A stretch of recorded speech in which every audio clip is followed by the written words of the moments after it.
आज भी बहुत सारी द्रौपदियां हैं, उनको बचाने के लिए आ जा। आज भी बहुत सारे सुदामा हैं जो तुझे हर पर बसते रहते हैं। आज भी प्रभु कोई विदुर बन के बैठा है, आज भी प्रभु कोई तेरे लिए भोग सजा रही है, कोई सुंदर सा भोग लेकर के तेरे सामने बैठी हुई है, कोई जाट की छोरी बन के कर्मा बैठी हुई है। पर एक बार तो आ तो मेरे कान्हा। और देखो वो कान्हा ऐसे आता भी नहीं है। उसको बुलाने के लिए जो प्रयास, जो लगन जो गोपियों की थी वह हम में और आप में कैसे हो सकती है मेरे भाई बहन। तो जो गोपी है वह बुला सकती है मेरे कान्हा को। सूत जी महाराज से सोनका ऋषि कहने लगे कि प्रभु हमने सुना है कि कृष्ण कन्हैया जो हैं उनको एक बार गोपियों ने उनका अन्वेषण किया, वो कहाँ चले गए थे, कृपा करके आप हमें बताइए। एक बार हमारी राधे रानी बैठी हुई थी, उसी समय कृष्ण कन्हैया उनके चरणों में बैठे हुए थे, उनके चरणों को दबा रहे थे।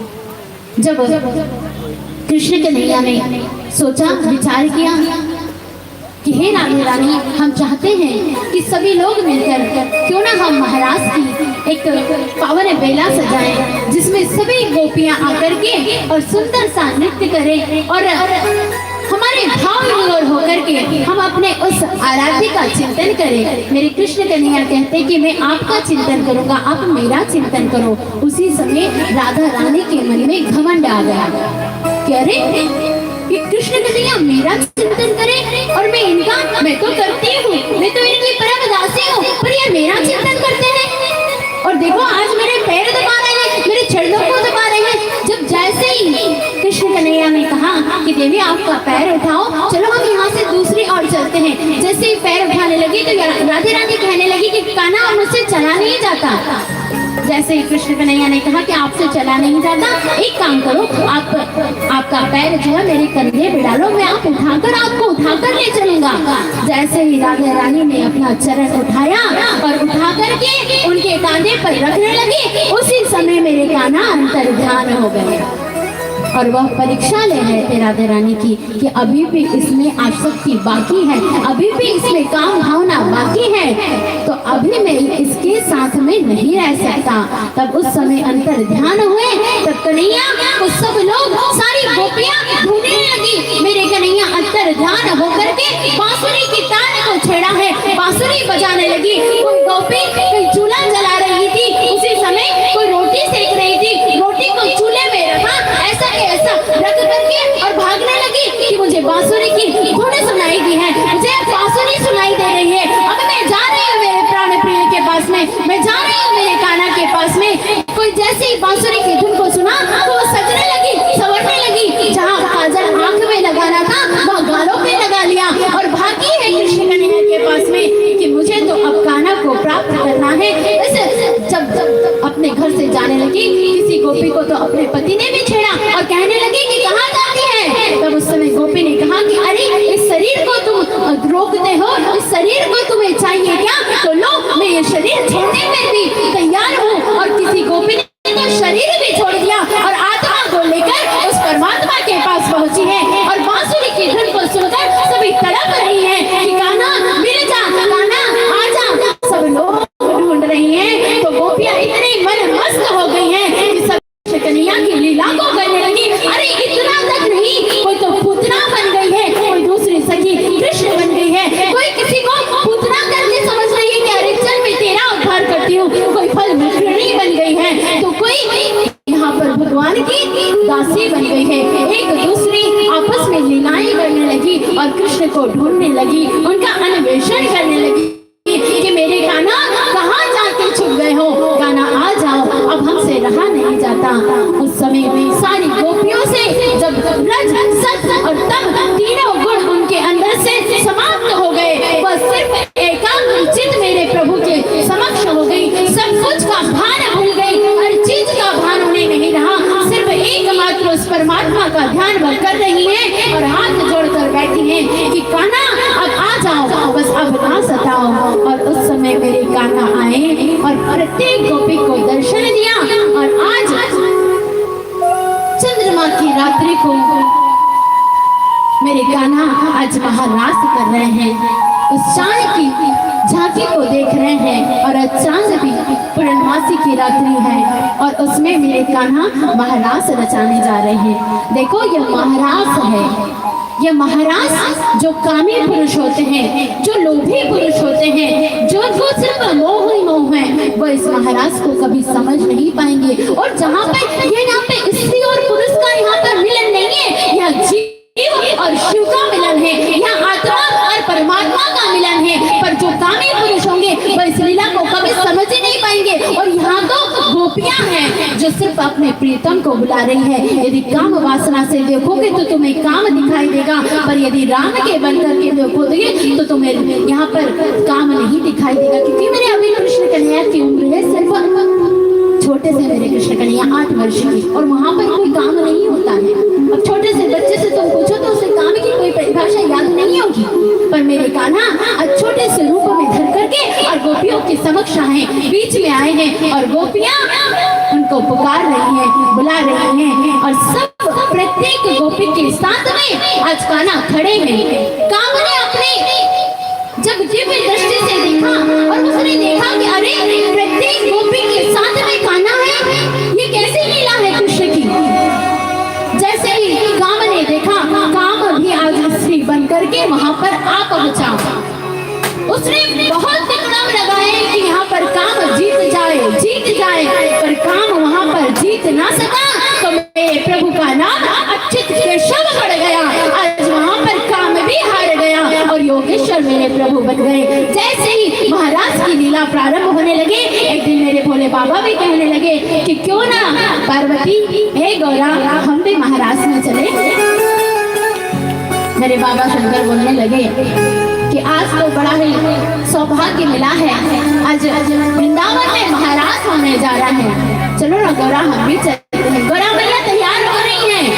गौरा मैया से कह दिया कि हमें भी आपके साथ चलना है। गौरा मैया कहने लगी स्वामी आप चल तो चले, पर वेश बदलना पड़ेगा, अभी तो आप पुरुष हैं, आपको स्त्री बनना पड़ेगा।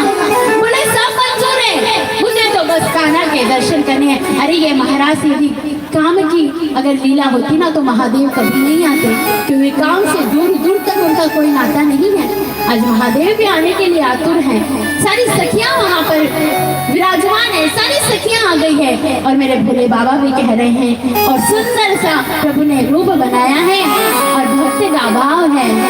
एक दिन वो भोले भंडारी बनकर सुंदर लाल बिरज में आ गए, ओ बिरज में आ गए। भोले भंडारी बनकर ब्रज की लाल बिरज में आ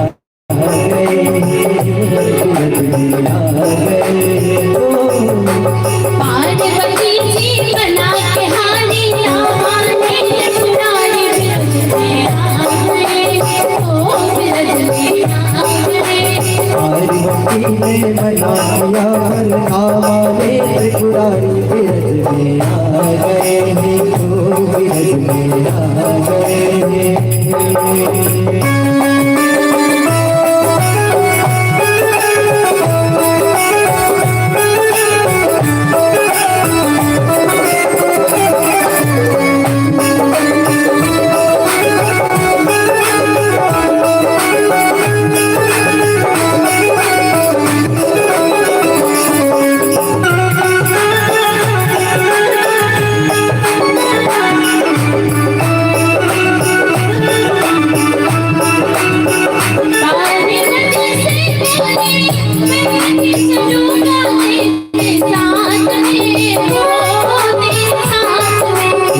पार्वती से बोले मैं भी चलूंगा तेरे साथ में, हो तेरे साथ में। राधा संग श्याम मैं भी चलूंगा तेरे साथ में, ओ तेरे साथ में।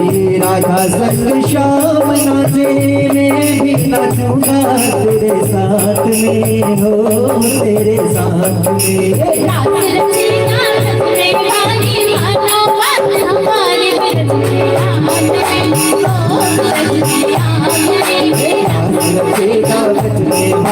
मुझे दिखाओ प्यार गए हो ब्रिज में आ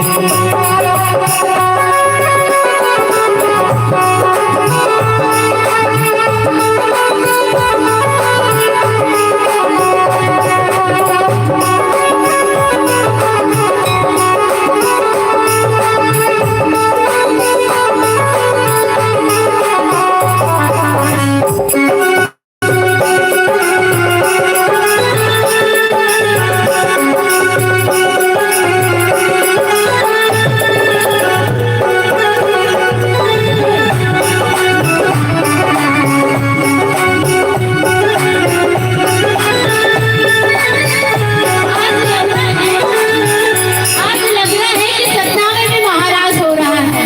आज लग रहा है कि सतना में वृंदावन बन रहा है। बड़े भाव के साथ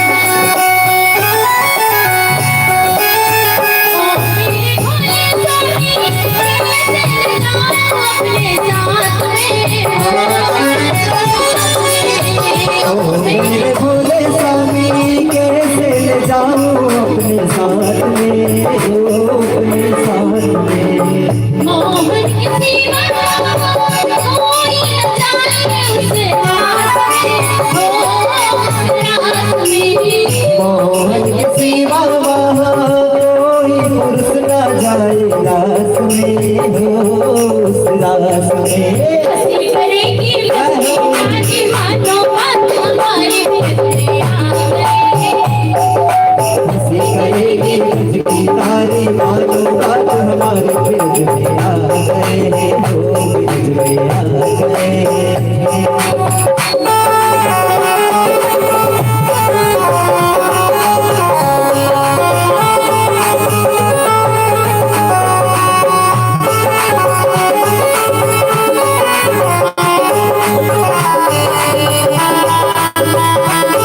भगवान शंकर कहने लगे कि देवी आप मुझे ऐसा बना दो कोई पहचान ही नहीं पाए। भगवान शंकर थोड़ा से कहते हैं ऐसा बना मुझे कोई न जाने इस रात को ऐसा बना दो मुझे कोई न जाने इस रात को इस रात को मैं हूँ सहेली ऐसा बताना ब्रिजराज को मैं हूँ सहेली तेरी ऐसा बताना ब्रिजराज को ब्रिजराज को बना लूंगा बदले साड़ी बोले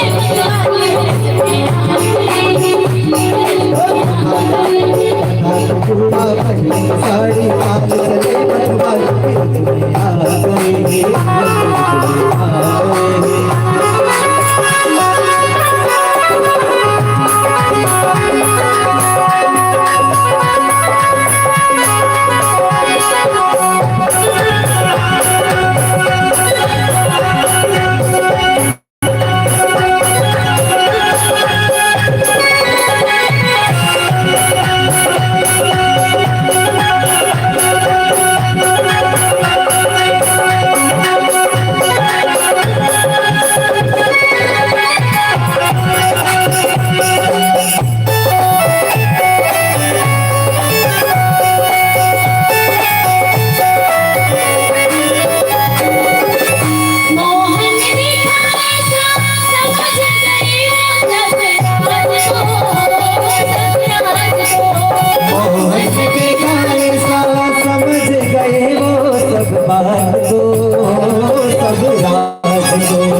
बोलिए वृंदावन बिहारी लाल की जय।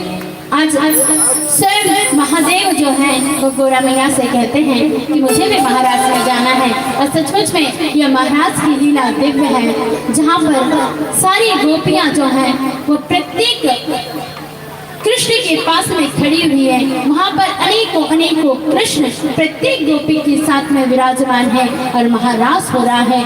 जब यह लीला काम ने भी अपने लोग से देखी तो वह भी आ गया और उसका भी प्रभु ने आज काम के ऊपर भी प्रभु ने विजय पाई है। अच्युत केशव वहाँ पर प्रभु का नाम दिया गया है, वह योगेश्वर बने हैं। और जहाँ पर काम की कोई स्थान ही नहीं है, ऐसी है महाराज की लीला।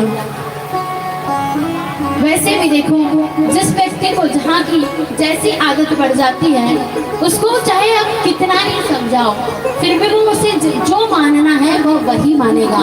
जो कामी पुरुष होगा वह इसको काम के रूप में ही देखेगा, पर जो परमात्मा से प्यार करता हो, जो परमात्मा का ध्यानवाद करता हो, वह कभी भी इस महाराज को काम क्रीड़ा से कभी नहीं देखेगा, काम की भावना से कभी नहीं देखेगा।